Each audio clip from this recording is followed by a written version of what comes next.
Well, I made a promise, and I intend to keep it. Almost 2 years ago, I made a video on why I was worried about Breath of the Wild 2. In that video, I made a promise that if my concerns were unfounded and my channel reached 300 subscribers, I would print out the script and eat it. Well, Tears of the Kingdom was a fun game, and we have more than surpassed 300 subscribers, so I intend to keep my promise. Although this is still not a face reveal video. As I eat this script, I wanted to talk about my thoughts on the game, things I enjoyed, things that I found lacking, and my overall thoughts on Tears of the Kingdom. I have in fact beaten the game, because I wanted to see as much of the game as I could before I shared my thoughts. Since Tears of the Kingdom is so new and most people haven't beaten the game yet, I will be doing my best to avoid spoilers, to preserve the adventure for everyone else. When I get to stuff that might be more spoilerish, I'll give a warning. Starting out, this game had a disadvantage, since it is a direct sequel to Breath of the Wild, one of the best games that has come out in the past decade, and has inspired dozens of games and spawned tons of ripoffs. Tears of the Kingdom had to live up to the affection fans hold for the old game, but they also had to create a new adventure in a world that people had already thoroughly explored. But most importantly, the game had to be fun. So how did the adventure turn out? Well, it turned out pretty good, with lots of great qualities. When talking about Breath of the Wild, it needs to be remembered that that game was made to run on both the Nintendo Switch and the less powerful Wii U. Now that Tears of the Kingdom was being developed only for the Nintendo Switch, the Zelda team was able to do things that they wouldn't have been able to do on the Wii U. A vast and expansive open world with layered maps of Hyrule Sky, the surface, the depths, and new tools to interact with the world and create whatever you want. These new elements create a brand new adventure for people to experience. I made a throwaway line in my concerns video stating that Nintendo would need to find some new ways to interact with the world in order to keep the adventure fresh and unique compared to its predecessor. With the new Ultra Hand, Fuse, Recall, and Ascend functions, players can do all sorts of new things in the Hyrule. To start out, Ultra Hand is a more universally applicable Magnesis rune, with the added ability to build whatever you want. Tears of the Kingdom focuses a lot more on player creativity. You'll have these shrines focused on building paths, this guy with a sign that needs to be helped with Ultra Hand, Korux that needs to be transported, and vehicles that can be made with Ultra Hand. I try to make the most simple and efficient vehicles myself, but I cannot say the same for the rest of the internet. People have constructed mass harvesting machines, acrobatic flying machines, and unethical torture devices. The Ultra Hand ability and free construction has also led to what I like to call the Age of Korok torture. There are some crazy people out in the wild if you haven't guessed. Moving on, Ascend is another new feature in the game. I was initially concerned that Ascend would become the new Cryonis, only being used in select few instances and mostly being forgotten. Fortunately, Ascend is not a throwaway ability, and can actually be very useful in reaching higher platforms, entering complicated vehicles, and solving puzzles. There is also the Recall ability, where Link can rewind the movements of objects out in the world. I assume that this is one of those features that couldn't be pulled off on the Wii U hardware. However, it is one of the most exhilarating features in the game, since you can recall environmental hazards away from Link, and it makes for some fun puzzles. But perhaps my favorite new ability is Fuse. Combining weapons and arrows with objects in the world creates new and interesting weapons, and is essentially the weapon crafting that we were all asking for. But there are so many layers to this Fuse system. Check the description of the weapons you pick up, because different weapons will have a special buff to that weapon under the right circumstances. Examples of buffs range from stamina management to low hearts, low durability, and what is fused to the weapon. And there is so much to fuse to weapons because of the adjustments to enemies and the parts they drop. Those new hairstyles are some of the best fuse materials in the game, which sucks for monsters because this paints a massive target on any high-level enemy. Imagine getting a new haircut and then a bloodthirsty warrior starts hunting you down. I have to control myself because if I keep talking about the fuse mechanic, this video will become way too long. This is just such a fun mechanic in this game, and with its complexity and amazing weapon combinations, the fuse mechanic is probably my favorite new ability in this game. These mechanics are fun to use in Hyrule. But what about the new areas of the game? The Sky Islands can be fun to explore, but the best new addition to the exploration is without a doubt the depths. I am completely baffled why we did not see more of this amazing area in the marketing for this game. The dark chasm of the depths is incredibly massive and filled with thrilling exploration. In order to light up the depths, players need to use luminous items such as bright bloom seeds and luminous ingredients to traverse the darkness to find light roots that will illuminate the depths. This sense of wonder while venturing further into the unknown is terrifying and exciting at the same time.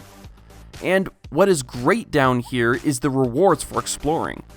Bomb flowers are plentiful down here, alongside muddle buds, puff shrooms, armor pieces, pristine weapons, and engaging boss fights.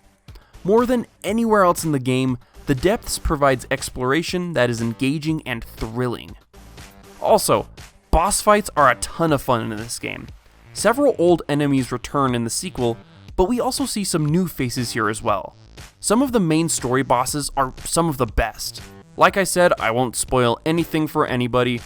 All I wanted to say is that dungeons are back with unique boss fights that are pretty fun. We've got some new world bosses, and the final fight at the end with Demon King Ganondorf is one of the most intense and enjoyable final bosses in recent memory. But fair warning, these fights can get pretty challenging if you don't come prepared. In fact, the entire game can sometimes feel a little challenging. Enemies hit hard and can kill Link very easily. It seems only natural then to get some hearty foods and upgrade armor. But that's a little harder than in the last game. Hearty foods are more rare, and hearty durians have been completely removed from the game, so artificially increasing health isn't so reliable anymore.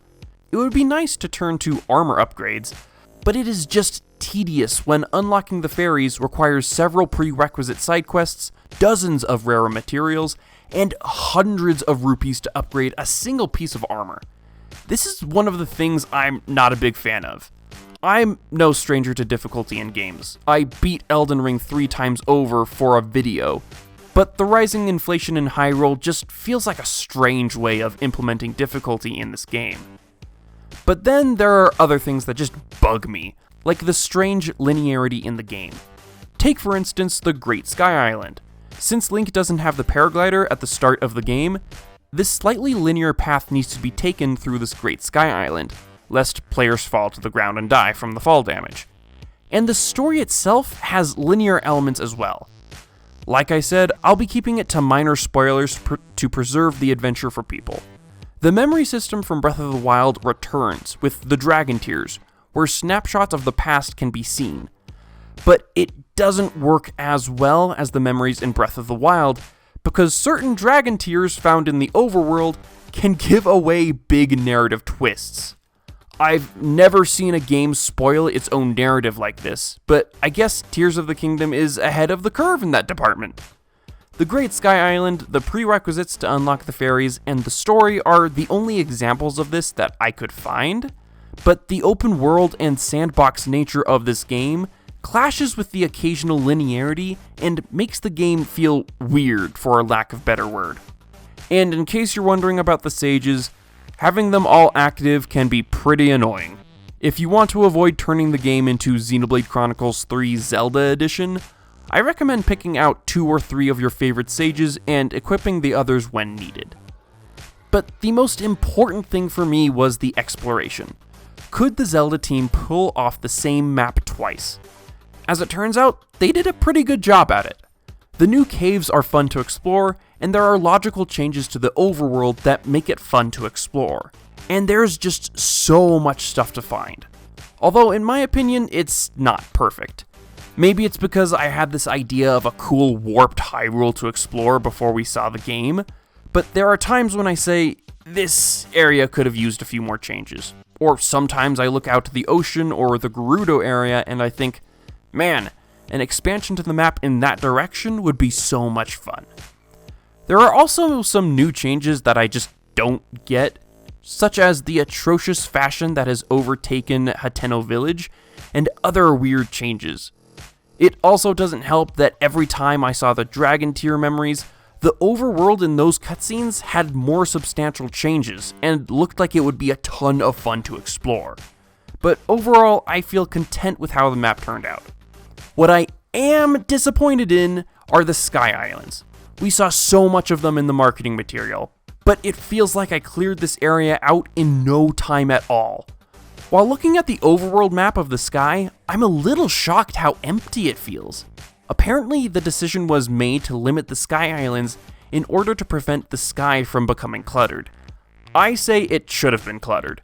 The Great Sky Island should not have been the only Great Sky Island, and they could have made it as fun as Breath of the Wild's Master Mode. The floating platforms added to Master Mode might be small additions, but they are so much fun to glide to, duel on, loot, and destroy. These rickety and precarious structures could have easily been added to Tears of the Kingdom, and I think it would have benefited this area. Maybe some future DLC will make the sky better, but for now, it just feels empty. Also, the depths. I have one gripe with it and how the exploration works. So, slight spoiler warning? I understand making parallels between the surface and the depths on a game design front, but why is it a carbon copy of the overworld? Are you seriously telling me that you could have done anything with this area, and the first thing you decided to do was take the map and invert it on the y-axis? This design also makes for some awkward geography to explore. Don't get me wrong, I love exploring the depths.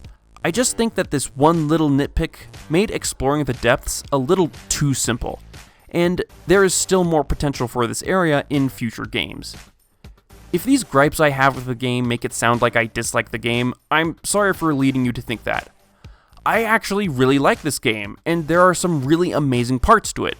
It's because I have to eat paper for this that I have been super critical. But in my opinion, this is still an amazing game.